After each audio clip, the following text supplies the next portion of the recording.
When did the invisible girl become everyone's dream girl? Alicia grabbed my arm the second we walked into freshman orientation. Listen, Maya, I know we're cousins, but that doesn't mean we have to hang out here. No offense, but you're kind of invisible. And I worked hard to get in with the right people over summer. She wasn't wrong. I had braces, frizzy hair I didn't know how to style, and wore the same 3 hoodies in rotation.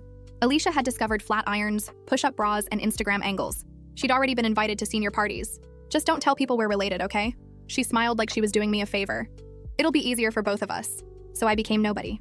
Ate lunch in the library, joined yearbook committee because they needed someone to take photos at events nobody else wanted to cover.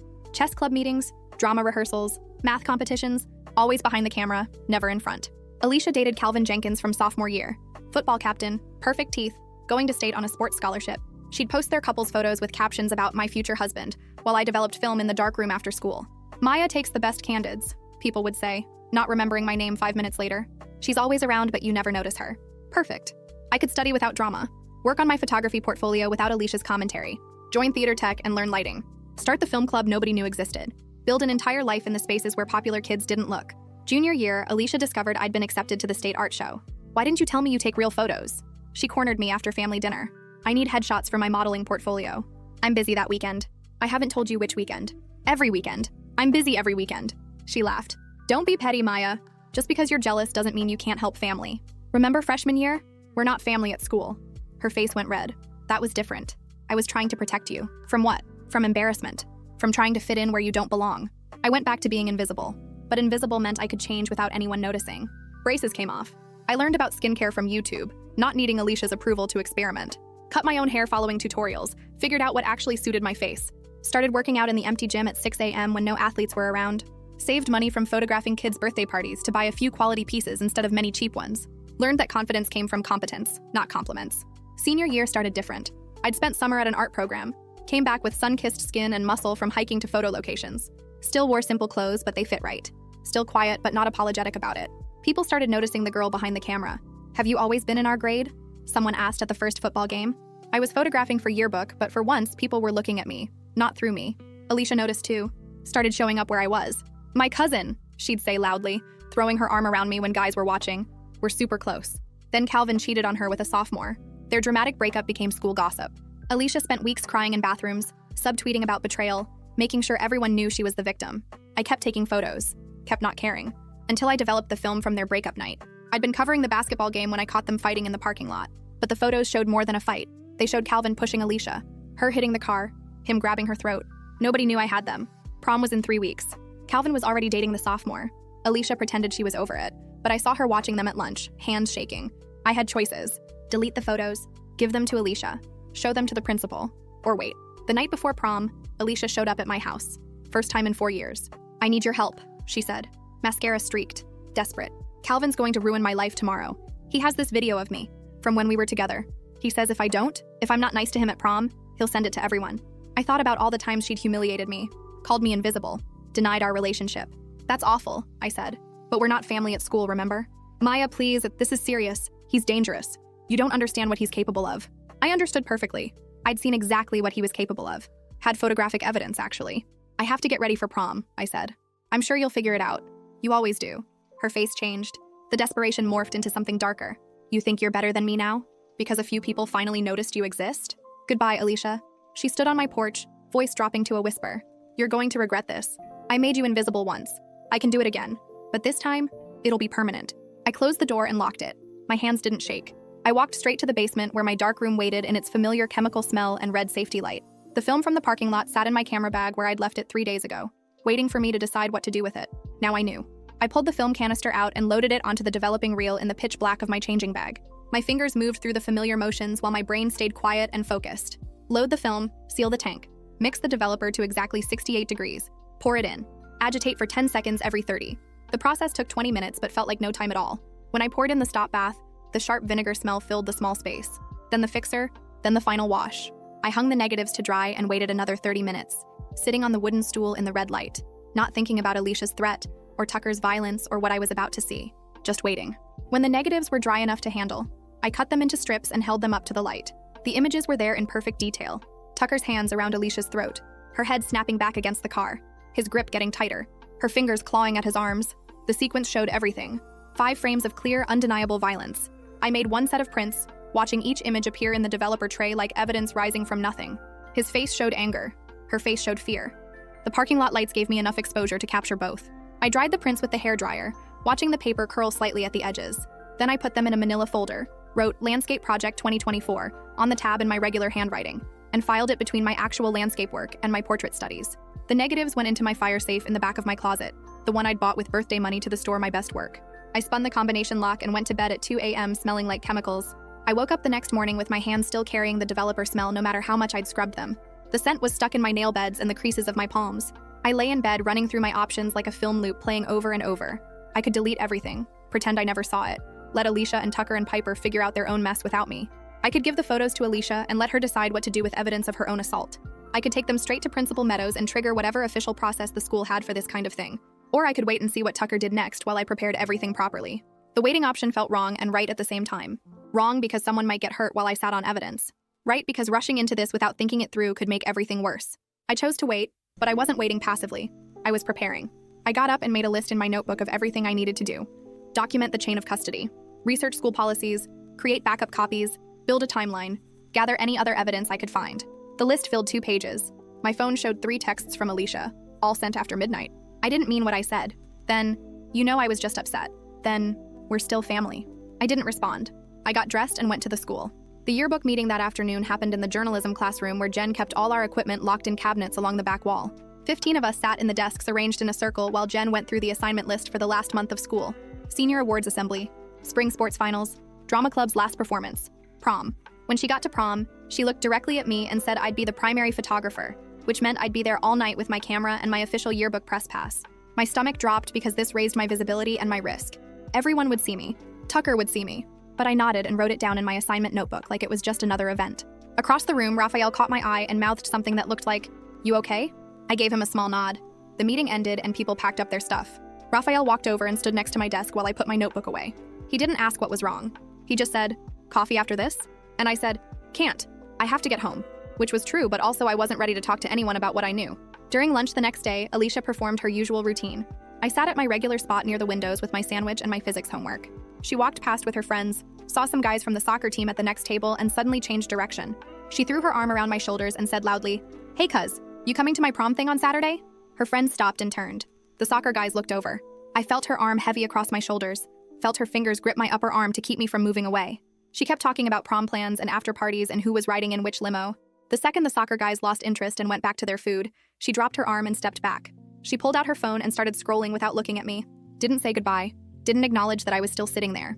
I went back to my physics problems. I felt nothing. Not anger or hurt or even the old familiar sting of being used. Just the familiar numbness of being a prop in her social theater. She walked away with her friends and I finished my lunch in the quiet space she'd left behind. By the end of the week, the hallway energy changed. People noticed things about Tucker and Piper. How he always stood between her and other people. How she'd stopped sitting with her sophomore friends at lunch. How he checked her phone while she ate. How she looked down at the floor when he talked. The rumors started small but grew fast. "Did you see how he grabbed her arm?" Someone said at the water fountain. "She seems scared of him," someone else said in the bathroom. But other people defended him. "He's just protective. She's lucky to be with him." Stop trying to start drama. I watched it all from behind my camera at the chess club fundraiser on Friday afternoon. I was supposed to be taking pictures of the bake sale and the tournament brackets, but I kept seeing Tucker and Piper in my peripheral vision. He stood too close. She wrapped her arms around herself like she was trying to be smaller. When her friend from math class tried to talk to her, Tucker steered her away with his hand on her lower back. I took pictures of the chess players and the cookies and the donation jar, staying detached but quietly concerned about how Piper's body language had changed in just 2 weeks. On Saturday, I sat in my room with my notebook and wrote out every option with brutal honesty. Delete the photos means someone else gets hurt, and I could have stopped it. Give them to Alicia means she might use them for revenge instead of safety. Might post them on social media or send them to Tucker's college, or do something impulsive that makes everything worse. Go to administration means proper process but slow. Means adults taking over and maybe not believing me or not acting fast enough. Wait means I can control the timing and the documentation. Means I can make sure everything is done right. I chose to wait while preparing all the evidence properly. The decision felt selfish. I was keeping information that could help people because I wanted to make sure I did it perfectly. But rushing felt more dangerous than waiting. I wrote out a plan. Make backup copies, document everything, research policies, build a timeline, create a safety plan. The waiting made me feel sick, but the plan made me feel less helpless. Monday during study hall, I pulled up the school handbook on my laptop and read through the harassment and assault policies, the mandatory reporting requirements, the investigation procedures. The language was formal and careful, full of words like alleged and appropriate measures, and due process. I realized that documentation mattered. Dates and times and witnesses and chain of custody. I needed to treat this like the serious evidence it was. My hands shook while I took notes in the back pages of my physics notebook where no one would see. The anxiety mixed with a weird calm that came from having a concrete plan. I learned that teachers were mandatory reporters, that the school had to investigate any report of violence, that there were specific forms and procedures, that confidentiality was protected but not guaranteed. I copied down the relevant policy numbers and the name of the Title IX coordinator. I saved the handbook page as a PDF. I added everything to a folder on my laptop labeled Research Project. That evening, Alicia posted a long Instagram story. 10 slides of sad song lyrics and photos of her looking vulnerable and beautiful. Sometimes the people you love the most hurt you the deepest. Moving on is hard, but staying is harder. I deserve better, and I'm finally realizing it. The photos showed her in soft lighting with perfect makeup that made her eyes look bigger and sadder. There was no mention of Tucker's violence. No hint that she was scared of him. No acknowledgement of what had actually happened in that parking lot. Just performance of victimhood about being cheated on. I took screenshots of the whole story, every slide, and saved them in my documentation folder. The date stamp showed Monday, April 15th, 8:47 p.m. I felt frustrated that she was rewriting what actually happened, turning assault into heartbreak, but I understood why. Admitting you were a victim of violence was harder than admitting you got cheated on. One made you look weak, the other made you look sympathetic. She was protecting herself the only way she knew how. The following week compressed with yearbook deadlines. I had to shoot the senior awards assembly on Tuesday, drama rehearsal on Wednesday, JV baseball on Thursday, varsity softball on Friday, track meet on Saturday. Every event meant I was visible with my camera, meant people saw me and sometimes talked to me and sometimes asked me to take their picture. The stress of being seen when I was used to being invisible combined with the weight of what I knew about Tucker and the photos locked in my fire safe. I found myself doing breathing exercises in bathroom stalls between classes. 5 things I could see, 4 things I could touch, 3 things I could hear. The grounding techniques I'd learned from YouTube videos about anxiety, but I also noticed that being busy kept me from thinking too much about the photos and what to do with them. The constant assignments gave me a reason to focus on something concrete: exposure settings and composition and lighting. Problems I knew how to solve. One night, I spent 2 hours upgrading my data security. I created encrypted backups of the photos on 3 different flash drives using the free encryption software I downloaded. I uploaded copies to a secure cloud storage account with 2-factor authentication and a password I wrote down and hid in my physics textbook. The process of organizing and protecting the evidence made me feel less helpless. I was doing something productive even while waiting. I labeled each flash drive with innocuous names. Summer Photos 2023, Art Project Files, Portfolio Backup. I put one in my camera bag, one in my school locker behind my textbooks, and one in the fire safe with the negatives. Control through competence had always been my survival strategy. When I couldn't control what other people did, I could control how prepared I was. I could control my documentation and my backups and my plans. That night, I fell asleep with my laptop still warm on my desk, and 3 flash drives hidden in 3 different places, and the original negatives locked in my closet, and 1 set of prints filed between my landscape work and my portraits, waiting for me to decide when and how to use them. Wednesday after school, I grabbed my camera bag and headed to the football field for what I told myself was yearbook coverage. The bleachers were mostly empty except for a few girlfriends and some younger siblings doing homework. I sat 3 rows up on the visitor side where I could see everything without being obvious. Tucker moved through warm-up drills with this easy confidence that made everyone around him look smaller. When the coach called for passing drills, Tucker's throws were perfect spirals that landed exactly where they needed to. His teammates jogged to him for high fives. The assistant coach clapped him on the shoulder and said something that made Tucker grin. I lifted my camera and took a few shots, pretending I was documenting the team for yearbook spreads. Through the viewfinder, I watched how the other players deferred to him, how they waited for his approval before celebrating their own catches. The head coach spent most of practice watching Tucker specifically, adjusting plays around him, building strategies that showcased his arm. I thought about the scholarship offers stacked up for him, the playoff hopes riding on his performance, the alumni donations that came in when the team won. The athletic department had invested everything in Tucker's success. Nobody wanted to look too closely at what he did off the field. I took my photos and left before anyone could ask why the yearbook photographer was there on a Wednesday. That night, I lay in bed staring at the ceiling and trying to work through the ethics of what I had. The photos belonged to Alicia in one sense because they showed her being hurt, but they also belonged to the school because they showed a student being violent on campus. If I gave them to Alicia, she might use them for revenge or social leverage instead of protection.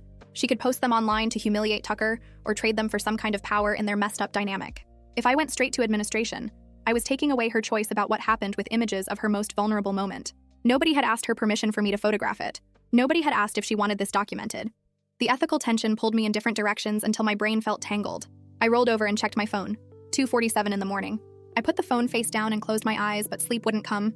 At 3, I gave up and opened my laptop to research mandatory reporting laws and victim advocacy protocols. The information made things more complicated, not less. Morning came with gray light through my window and a decision forming in my mind. I would not confront Tucker directly. The thought had crossed my mind a few times. Some fantasy of showing him the photos and watching his face change when he realized someone had evidence. But that was stupid and dangerous. Tucker was physically stronger than me. He was socially protected by the football program and his popularity. He had already shown he got violent when challenged. My safety mattered more than some dramatic confrontation that would probably just make things worse. Being smart mattered more than being brave in ways that got me hurt. I would work through proper channels even if it took longer and felt more frustrating. I would document everything carefully and build a case that adults couldn't ignore. I would be strategic instead of impulsive. The decision settled something in my chest that had been churning all night. By the end of the second week, Alicia's pattern became completely predictable. In the hallways when popular kids were around, she threw her arm over my shoulders and talked about how close we were. She tagged me in Instagram stories about family and loyalty. She made sure people saw us together when it benefited her image. But in private moments, in the library or the parking lot or anywhere without an audience, she walked past me like I didn't exist. She didn't make eye contact. She didn't acknowledge me at all. I had moved past feeling angry about it into this numb tolerance. This was who Alicia was and probably always would be. She used people when they were useful and discarded them when they weren't. My energy went into documenting the evidence and planning my next steps, not into hoping she would suddenly value family over social currency. I took photos at the track meet on Saturday and watched her perform her usual routine. When her friends were watching, I was her beloved cousin. When they looked away, I became invisible again. I packed up my camera and left without saying goodbye. Monday of the third week, I got to the school early and went straight to the art department. The professional scanner sat in the corner of the advanced photography room, the kind that cost thousands of dollars and could capture every detail of a negative. I locked the door and pulled out the envelope with the parking lot photos. The scanner took almost 10 minutes per negative to create the high-resolution files. I saved each one with embedded data showing the date and exact time. The file properties recorded when the original photo was taken, when it was developed, when it was scanned. I logged everything in a spiral notebook I kept just for this. Photo 1, taken April 10th at 9:23 p.m., developed April 11th, scanned April 22nd. Photo 2, same sequence. I documented who had seen them, which was just me. I wrote down where the originals were stored, locked in my fire safe at home. Chain of custody mattered if this ever became official. I was treating it like the serious evidence it was. When I finished, I had 3 flash drives with encrypted backups and a detailed paper trail. I put 1 drive in my camera bag, 1 in my school locker behind my textbooks, and 1 I would take home to put with the negatives. Control through preparation had always been my way of handling things I couldn't directly fix. Film club met that afternoon in the media center after last period. We watched a student documentary about skateboarding culture and discussed camera angles and editing choices. Raphael sat next to me and kept glancing over like he wanted to say something. When the meeting ended and everyone else filed out, he touched my elbow. I stopped and waited. He asked if I was okay because I seemed stressed lately. The careful way he asked made it clear he wouldn't push if I didn't want to talk. I gave him a version without specific details. I had evidence of something bad happening. I didn't know whether to report it or handle it differently. I was scared of what might happen if I did either thing. Raphael nodded and didn't ask for more information. He just said that whatever I decided, I should make sure I wasn't alone when I did it. The simple advice made me feel less isolated, like someone was paying attention even if they didn't know the full story. I thanked him and we walked out together, talking about normal things like the upcoming film festival and whether we should submit our projects. The next day at lunch, I sat at my usual table near the windows with my sandwich and my camera. Across the cafeteria, I could see Tucker and Piper at a table with some sophomores. I watched Tucker stand up when another guy approached and tried to talk to Piper. Tucker moved between them, his body language casual but blocking. He steered Piper toward the exit, his hand on her lower back, possessive and controlling. She looked anxious, her shoulders tight, her smile forced. When her friends tried to follow, Tucker said something that made them stop. I recognized the pattern because I had seen it with Alicia before the parking lot incident. The subtle isolation, the monitoring, the control disguised as attention. My concern shifted from abstract worry to active alarm. Tucker was doing to Piper exactly what he had done before things got violent. I lifted my camera and took a few shots through the window, documenting the body language and the isolation. The photos wouldn't show anything obviously wrong to someone who didn't know what to look for, but I knew, and that knowledge sat heavy in my stomach for the rest of the day. That evening, I was scrolling through Instagram when a message request popped up. No profile picture. The account name was just random letters and numbers. Created today according to the profile. No posts, no followers, no following. The message said, "Stay out of it if you know what's good for you." My heart started hammering against my ribs. I screenshot the threat immediately, my hands shaking so much it took 3 tries to get a clear image. I saved it to my evidence folder on my laptop and backed it up to the cloud. Someone knew I had something. Someone was watching me closely enough to know I was a threat, which meant I wasn't as invisible as I thought. The threatening message proved that my documentation was dangerous enough to worry someone. I spent an hour checking my privacy settings and making sure my accounts were locked down. Then I added a note to my evidence log about the threat, complete with timestamp and screenshot. Everything documented, everything backed up, everything prepared for when I finally decided to act. Between classes the next day, Alicia cornered me by my locker. She had this fake friendly smile and her voice was too loud, performing for the people walking past. She said she could introduce me to some college guys at prom if I wanted. Her older friends from state would be there as dates for some seniors. She made it sound like she was doing me this huge favor, finally giving me access to the social world she had kept me out of for 4 years. The implication was crystal clear even though she never said it directly. Keep quiet about whatever I knew and she would finally give me the social capital she had withheld freshman year. Stop making things complicated and she would let me into her world. I looked at her performing this generous cousin act, and felt nothing except tired contempt. I closed my locker and walked away without responding. Her voice followed me down the hall, still too loud, trying to make it look like we were having a normal, friendly conversation. I kept walking until I couldn't hear her anymore. After school, I went to the yearbook office where Jen was grading papers at her desk. I knocked on the doorframe and asked if she had a minute. She put down her pen and gestured to the chair across from her. I framed it as a hypothetical because I wasn't ready to show her the actual photos yet. If a student had evidence of something serious happening to another student, what was the ethical way to handle it? Jen leaned back in her chair and thought for a moment before answering. She explained that teachers were mandatory reporters, which meant if I showed her evidence of violence, she was legally required to report it to administration. The decision would be out of my hands at that point. She suggested talking to Kelly, the counselor, first if I needed to think through my options before triggering official processes. Kelly could help me understand what would happen and what my choices were. Jen's tone was careful and supportive, not pushing me to do anything specific, but making sure I understood the consequences of each path. I thanked her and left, my mind already working through what it would mean to talk to Kelly versus going straight to administration versus continuing to wait. The weight of that conversation followed me out of Jen's office and down the empty hallway. My backpack felt heavier than it should, like the decision itself had physical mass pressing against my shoulders. Once I showed those photos to any adult with authority, the choice would be gone. The machinery would start moving whether I was ready or not. I could still wait. I could still control the timing. But the responsibility of that control sat in my chest like a stone. That night, I lay in bed staring at my ceiling, running through scenarios until my brain felt worn out. What if I waited too long and something bad happened? What if I moved too fast and made everything worse? Sleep came late and restless. The next morning, I woke up early with a clear purpose. I went to my computer and searched for local teen domestic violence resources.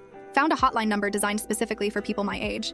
Printed it on a small card, plain white paper, just the number and the words, "You deserve support." Nothing else. No name, no message, just information. I folded it twice and tucked it into my jacket pocket before school. Between first and second period, I walked past Piper's locker 3 times, waiting until the hallway cleared.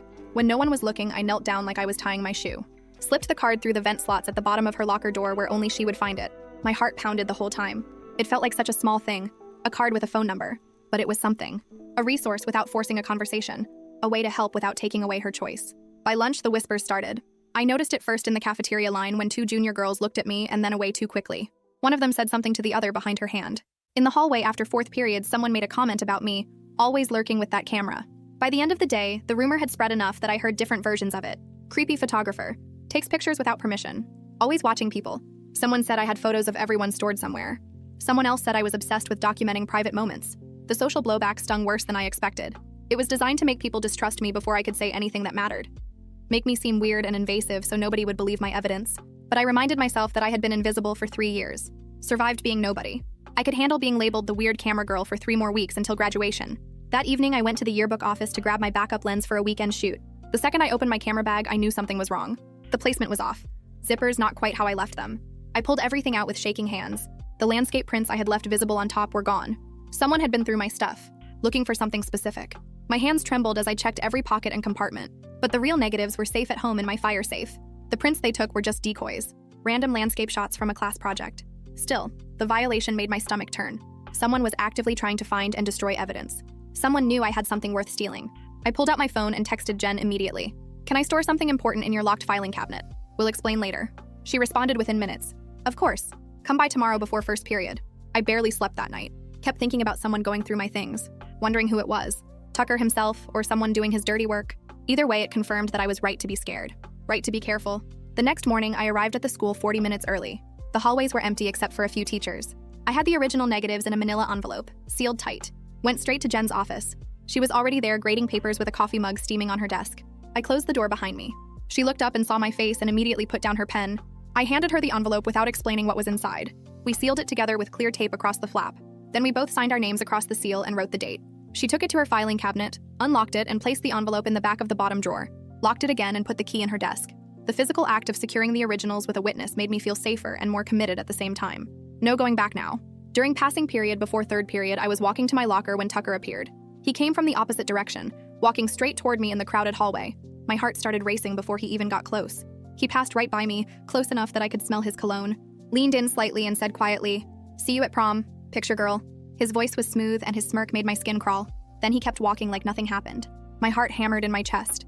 I reminded myself that he didn't actually know what I had. He was guessing, fishing, trying to intimidate me into staying quiet. But the veiled threat told me he suspected something, which meant the situation was moving faster than I had planned, escalating beyond my control. That afternoon, the entire senior class got called to an emergency assembly in the gym. We filed in confused, everyone whispering about what it could be. Assistant Principal Declan stood at the center with a microphone and waited for us to settle. Then he announced new conduct policies for prom. Mandatory phone checks at the door. Increased chaperone presence throughout the venue. Stricter consequences for rule violations. He cited recent concerns about student safety without giving details. Several seniors around me groaned about the phone policy, complained about being treated like children, but I felt cautiously hopeful. Administration was taking threats seriously, even if they didn't know about my specific evidence. The increased supervision might actually prevent something bad from happening. Late that night, I was lying in bed scrolling through my phone when a DM notification popped up. From Piper. My heart jumped. I opened it immediately. She wrote, "Thank you for the card. I found it in my locker. Can we talk?" I stared at the message, feeling something lift in my chest. She found the resource. She was reaching out. She was considering that she needed help. I typed back right away, suggesting we meet after school the next day somewhere private. She agreed to the art studio. I set my phone down and took a deep breath. This was progress. Small and fragile, but real. The next afternoon, I got to the art studio early and waited by the windows. Piper showed up right on time, looking nervous. We sat at one of the work tables in the back corner where no one could see us from the hallway. She talked and I listened. Told me about Tucker's patterns. How he checked her phone constantly. Got angry when she talked to other guys even in normal friend ways. Pressured her about physical stuff she wasn't ready for. Made threats about what would happen if she embarrassed him at prom. Her voice shook while she talked, but she kept going. Said she wasn't ready to make an official report because she was scared of retaliation. Scared nobody would believe her over the football captain. I listened with empathy but didn't push. Understood that she needed to move at her own pace even though I wanted to protect her faster. Told her I believed her. Told her she deserved better. Gave her space to process without forcing decisions. That evening I was doing homework when my phone buzzed with another DM. This time from Alicia. She sent me a screenshot thread of messages from Tucker. I scrolled through them, feeling my stomach tighten. Manipulative texts about what we had and you know you miss me. Veiled threats about the video he claimed to have. Demands that she be nice to him at prom or face consequences. At the bottom she wrote, "Don't tell anyone I showed you this." I stared at my phone, feeling the pull to work with her against him. But I recognized it immediately as another manipulation. She wanted to use me without giving me permission to actually do anything. Wanted to keep control while making me carry the emotional weight. Wanted sympathy and support, but on her terms only. I screenshot the conversation for my records but didn't respond. Wasn't going to let her pull me into her games while real safety was at stake. The next morning, I walked to Kelly's office during study hall and knocked on the doorframe. She looked up from her computer and waved me in, closing the door behind me before gesturing to the chair across from her desk. I sat down and pulled out my phone with the screenshots ready. My hands felt steady even though my heart was beating fast. I explained that I had photos of someone being hurt, that the person wasn't ready to make a report yet, and that there was a possible problem at prom coming up soon. Kelly listened without interrupting and took notes on a yellow pad. When I finished talking, she set down her pen and outlined 3 different paths I could take. First option was anonymous flagging, where she would alert administration about a safety concern without using my name, which would trigger some kind of investigation but keep me out of it. Second option was a formal report where I provided my evidence directly, which would create a stronger case but would expose me as the source. Third option was focusing on a safety plan for prom itself, adding more supervision and monitoring without starting a full investigation right away. Each option had trade-offs. Anonymous meant less protection for people who needed it. Formal meant I became a target. Safety plan meant dealing with the immediate threat but not the bigger pattern. I told her I needed time to think about it and she said that was fine, but to decide soon since prom was only days away. I thanked her and left feeling like I had more information, but not more clarity. At lunch, I spotted Alicia sitting alone at a table near the windows, scrolling through her phone with her lunch tray untouched. I walked over and sat down across from her before I could change my mind. She looked up with surprise and started to say something, but I cut her off. I told her directly that I wasn't going to sit on evidence if someone was actively in danger, and that her need to control how she looked to other people didn't matter more than Piper's safety. Her face went through several expressions, shock first and then anger. She argued that I was being way too dramatic about everything, that I didn't understand the full situation, that I was making things worse by getting involved. She tried the guilt angle next, talking about family loyalty and how I was supposed to have her back no matter what. I stayed calm even though my stomach felt tight. I repeated that I wasn't keeping secrets that helped someone hurt other people, and that she needed to decide if she cared more about her image or about doing the right thing. Then I stood up and walked away before she could say anything else that might make me second-guess myself. My legs felt shaky, but I kept walking. After school, I met Raphael in the parking lot and we drove to the hotel where prom was being held. The venue coordinator let us in to check the space since Raphael said we were from the yearbook committee doing advanced planning. We walked through the ballroom and Raphael pulled out his phone to sketch a basic map. He marked which areas had good sight lines where teachers could see everything, which corners were hidden behind decorative columns, where the exits were located. We figured out a simple plan for how I could stay in well-monitored spaces during prom, how to signal an adult quickly if something seemed wrong, which areas Piper should avoid being alone in. Raphael asked practical questions about what I was worried might happen without pushing me to explain why. His help made me feel prepared instead of just scared. When we finished mapping everything out, I felt grateful for his friendship that didn't require me to explain everything or justify my concerns. He just helped and trusted that I had good reasons. That evening, I was sitting on my bed doing homework when my phone started buzzing with notifications. I opened Instagram and saw that someone had tagged me in a post. My stomach dropped when I saw what it was. Someone had taken my face from my profile photo and photoshopped it onto a body in an embarrassing pose, captioned with, Creepy stalker photographer always watching. The post already had dozens of likes and comments. People were sharing it to their stories, making jokes about me. The shame burned hot in my chest and my face felt flushed. I wanted to delete my entire account and disappear. But then I remembered that I had been invisible for 3 years and survived it. I had learned how to exist in spaces where people didn't notice me. I could survive being visible in an ugly way for a few more days. The humiliation campaign was meant to make me back down and discredit me before prom. I screenshot the post from my evidence folder and then closed the app. I wouldn't let them see it working. Late that night, I was lying in bed trying to sleep when my chest started feeling tight. My breathing got faster and more shallow. My heart was racing and my hands started shaking. The panic came up fast and hard. I sat up and tried to remember the grounding techniques I had learned from my early morning gym routine when I used to get anxious before workouts.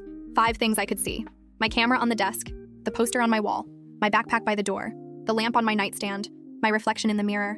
4 things I could touch: the soft blanket, the cool pillowcase, the smooth phone case, the rough carpet under my feet. 3 things I could hear: the heater running, a car passing outside, my own breathing starting to slow down. The anxiety moved through me in waves instead of drowning me completely. My breathing regulated gradually and my hands stopped shaking as much. I recognized that my years of building skills and competence had given me tools for exactly this kind of crisis. I could handle hard things. I had been handling hard things for years. The next morning, I woke up to a text from Piper. She had forwarded me a message that Tucker had sent her at 2 in the morning. I opened it and read his words. "Wear the blue dress tomorrow night and smile pretty. Don't make me remind you what happens when you embarrass me." The threat was specific and clear. He was telling her exactly how to behave at prom and implying consequences if she didn't obey. I screenshot the message immediately and saved it to 3 different places. My concern shifted from abstract worry to concrete action. This was real evidence of him pressuring and threatening her. Adults needed to see this. I texted Piper back asking if she was okay and if she felt safe. She responded that she was scared, but didn't know what to do. I told her I was going to show the message to people who could help and asked if that was okay. She said yes. During lunch period, I found Jen in the yearbook office and asked if Declan was available. She made a quick call, and 5 minutes later, we were all sitting in Declan's office with the door closed. I showed them the threatening text from Tucker to Piper, along with my photos from the parking lot. I explained the full timeline of what I had witnessed and when I had documented it. They both looked serious while I talked. Declan's face got harder when he saw the photos of Tucker grabbing Alicia's throat. When I finished explaining everything, Declan said they would add extra chaperones at prom specifically watching Tucker, and would brief all the supervising teachers on what to look for. Jen squeezed my shoulder and said, "You did the right thing bringing this to us."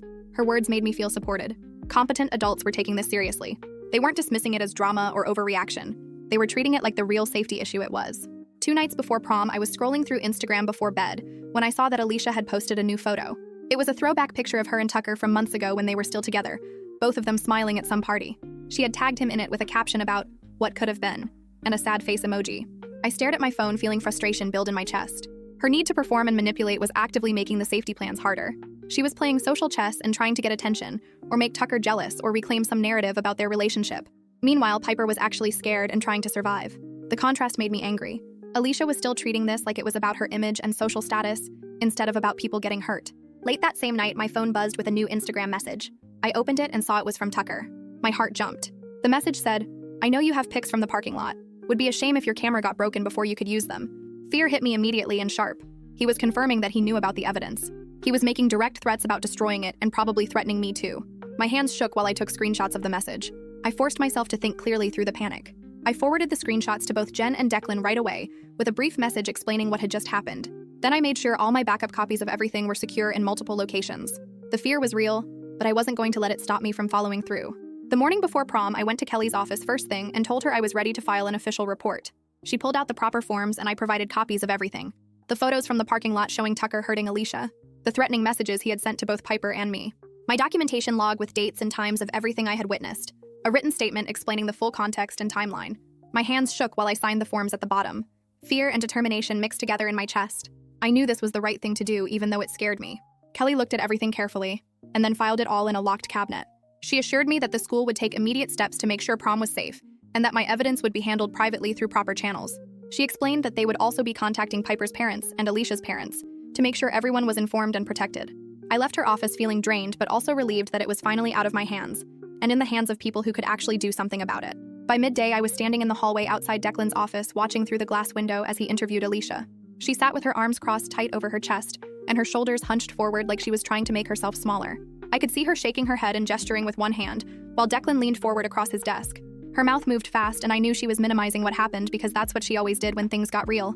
She probably called it just a fight, or said I was overreacting, or insisted she could handle it herself. Declan pulled out some papers and slid them across the desk toward her.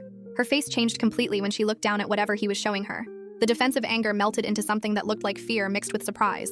He was probably showing her Piper's statement about the pattern of Tucker's behavior. Alicia's hands went to her face and she sat there for a long moment not moving. Then Declan started talking again, and I watched her nod slowly a few times.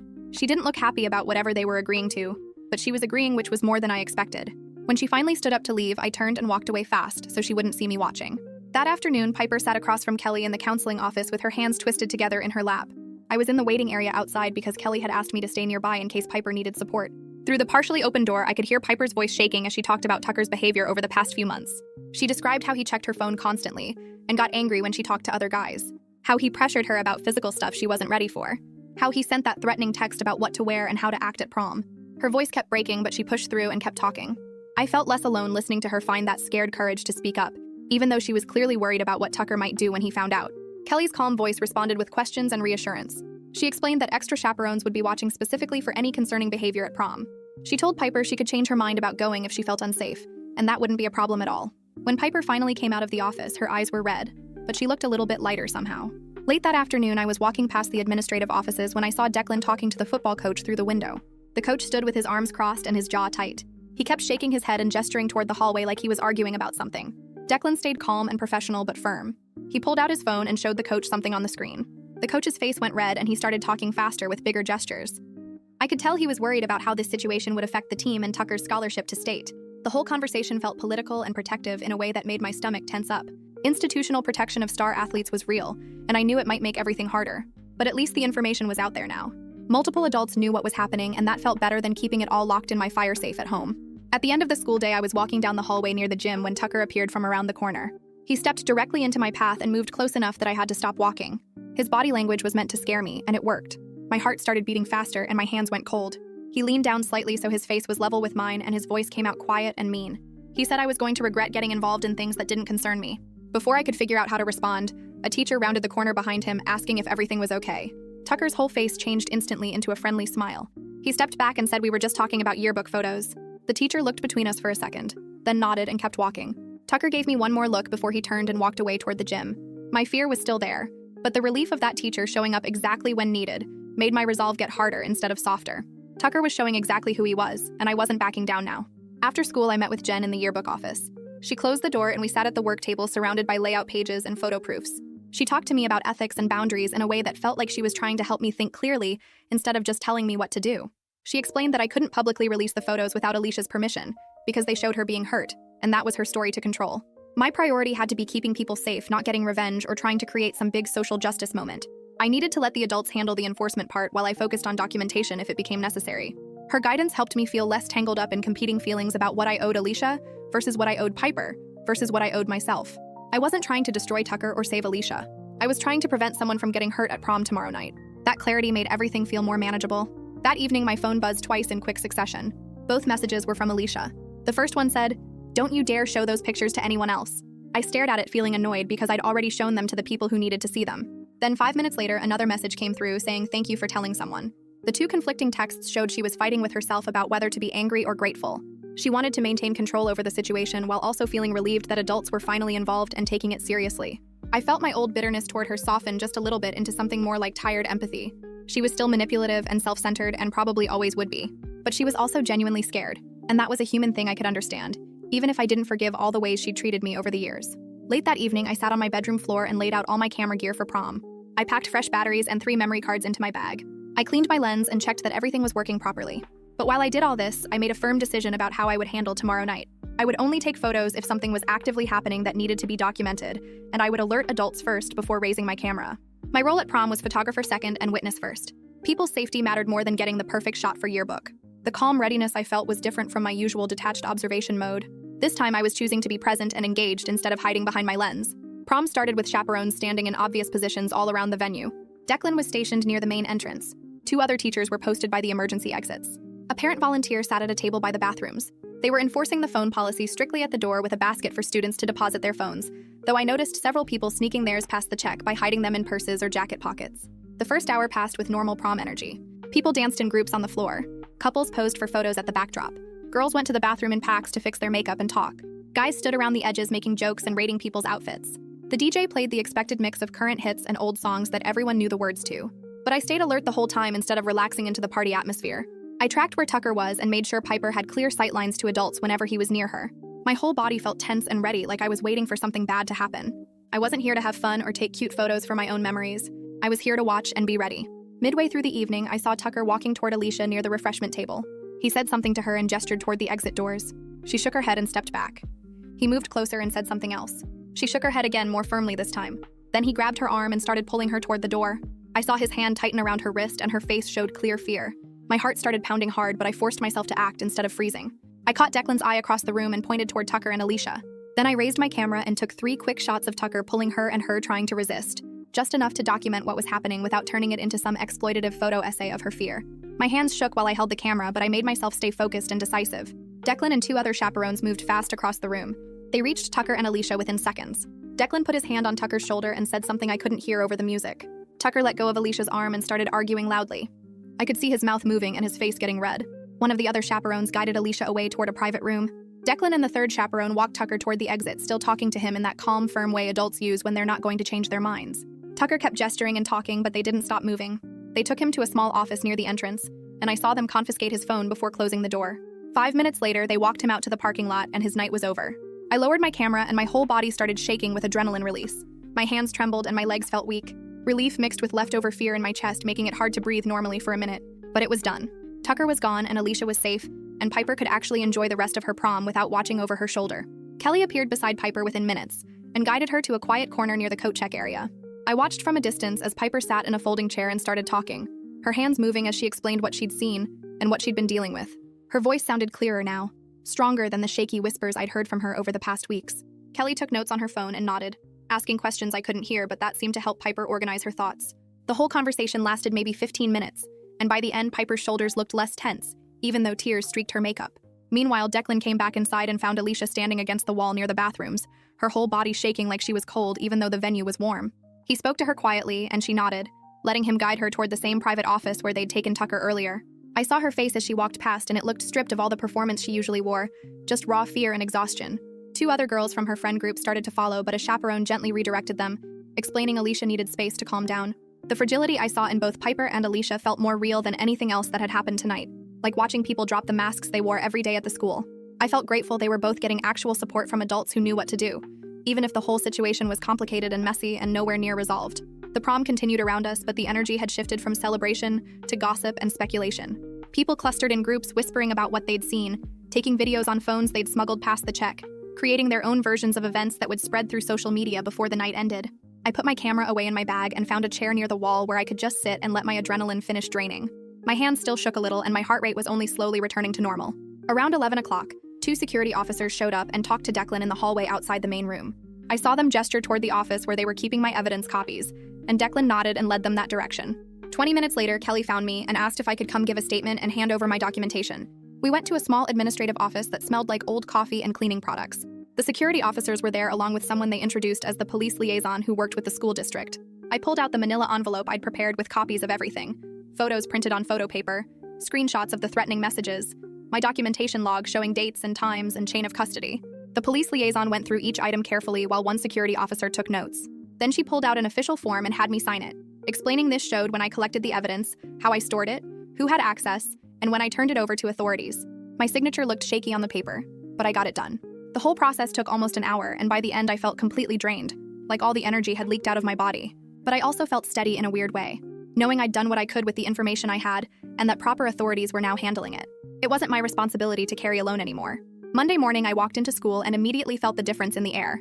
Tucker wasn't there, which I already knew, because Declan had emailed my parents Sunday night to let them know Tucker was suspended pending a full investigation. But knowing it and experiencing it were different things. The hallways felt lighter without his presence, but they also felt charged with gossip and speculation. By second period, I'd overheard at least 5 different versions of what happened at prom, most of them wrong or exaggerated. Some people were saying Tucker got suspended for fighting with Alicia. Others claimed he'd been drinking or doing drugs. A few had somehow heard it was about threatening behavior but didn't know the details. The school was split pretty clearly into 2 camps. One group thought Tucker was being unfairly targeted, that he was a good guy who'd made some mistakes and didn't deserve to lose his scholarship over drama. The other group whispered that they'd always known something was off about him, that he gave them bad vibes, that they believed the girls who'd come forward. Nobody seemed to know I was the one who'd reported everything, but I felt exposed anyway because I'd been so visible at prom with my camera.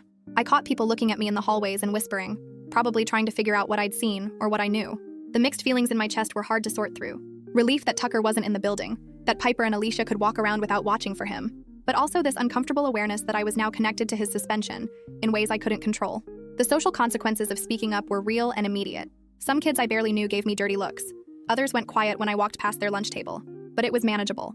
Way more manageable than staying silent would have been. During that same week, Alicia and I existed in this weird limbo where we were both at the school, but never quite looked at each other. She'd turn her head when she saw me coming down the hallway, find something fascinating to look at in her locker, take the long way to her next class to avoid passing me. I understood it, sort of. She was embarrassed or angry or just didn't know what to say. Wednesday evening, my phone buzzed with a text from her. I didn't know what to do. I'm sorry I put you in that position. I stared at the message for a long time, reading it over and over. It wasn't a real apology. Not for the 4 years of denying we were related or treating me like I was invisible. It wasn't acknowledgement of how she'd manipulated the situation or tried to use me. But it was something. A tiny crack in the defensive pride she'd built around herself since freshman year. I didn't respond right away because I honestly didn't know what to say. Part of me wanted to text back something cutting about how she'd only apologized because things had gotten bad enough that she needed help. Another part felt tired of holding on to anger that didn't actually make anything better. I needed time to figure out if I even wanted to rebuild any kind of relationship with her, or if the healthiest thing was to just stay cousins at family dinners and strangers at the school. Throughout that week, I got reactions from all directions, and they were exhausting to navigate. Some people thanked me quietly for speaking up, usually girls who'd had their own bad experiences with guys who pushed boundaries. They'd catch me after class or in the library and say things like, "I'm glad someone finally said something," or "That took guts." Those moments felt good, but also heavy because I could see in their faces that they were carrying their own stories. But other people made it very clear they thought I'd done something wrong. I got called a snitch in the bathroom between classes, overheard people saying I'd ruined Tucker's scholarship over stupid drama, saw subtweets about how some people couldn't mind their own business. The hurt from being labeled a traitor to the school spirit was real and sharp. This was a small school where athletics mattered and Tucker had been the star, so turning him in felt like betraying the team to some people. But I set firm boundaries by refusing to engage in arguments about whether I'd been right to report. When someone tried to confront me about it in the hallway, I just said, "I'm not discussing this," and walked away. When I saw subtweets clearly about me, I didn't respond or defend myself. My energy went into finishing my yearbook assignments and preparing for final exams, not into convincing people who'd already decided I was wrong. I couldn't control what they thought, and trying to would just drain me more. By the end of the week, the yearbook committee had an emergency meeting to figure out how to handle prom coverage. We sat in Jen's classroom after school, 8 of us around the big work table, and Jen opened the discussion by saying we needed to decide what was ethical and appropriate to publish. Some people argued we should include everything because it was news and part of the historical record of senior year. Others said we shouldn't mention the incident at all because it would embarrass the people involved. I stayed quiet for most of the debate, just listening and thinking. Finally, I spoke up and said we shouldn't publish any photos from the confrontation, because that would be exploiting Alicia's trauma and Piper's fear for shock value.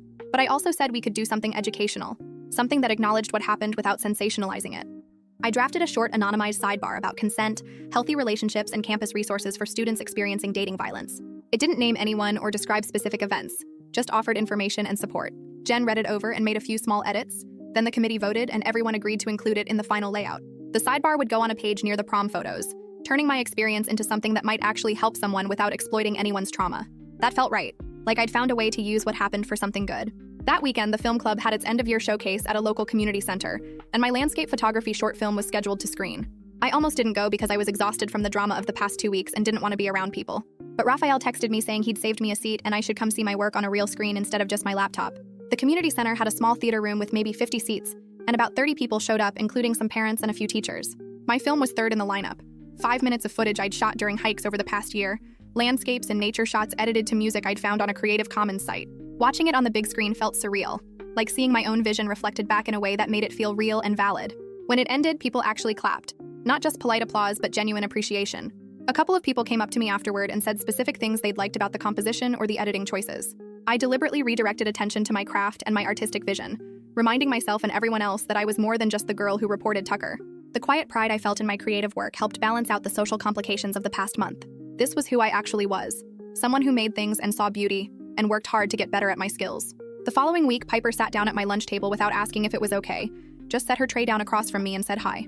We had this careful conversation that felt like we were both testing whether we could actually be friends or if the connection was just trauma bonding. She asked about my photography and I asked about her interest in graphic design.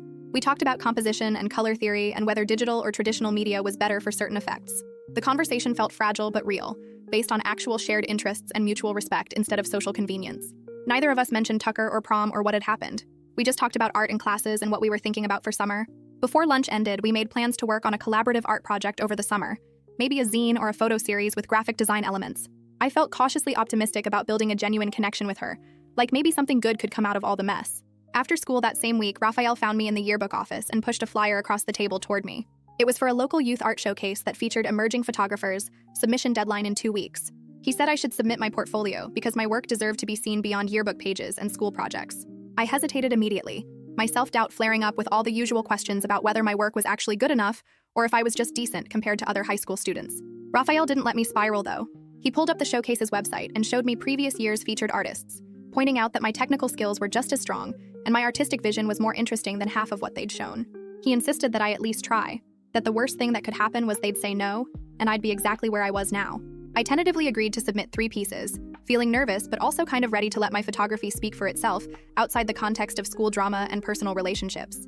Maybe it was time to see if my work could stand on its own merit. During that same week, Kelly called me down to her office during study hall and told me she'd connected Alicia with ongoing counseling services through the school's partnership with a local teen health center. Alicia had actually taken the first appointment, which surprised me more than it probably should have. She'd always been so invested in appearing perfect and put together that admitting she needed help seemed completely out of character. Kelly said the counseling was confidential, but she wanted me to know that Alicia was getting support, and she thanked me for bringing everything to light even though it had been complicated. I asked if Piper was also getting help, and Kelly confirmed she was, that both girls were working with professionals who specialized in relationship violence and trauma. Her guarded acceptance of support felt like a small step toward dealing with reality, instead of just managing her image. I didn't know if Alicia would actually stick with counseling or if she'd go to a few sessions and then decide she was fine.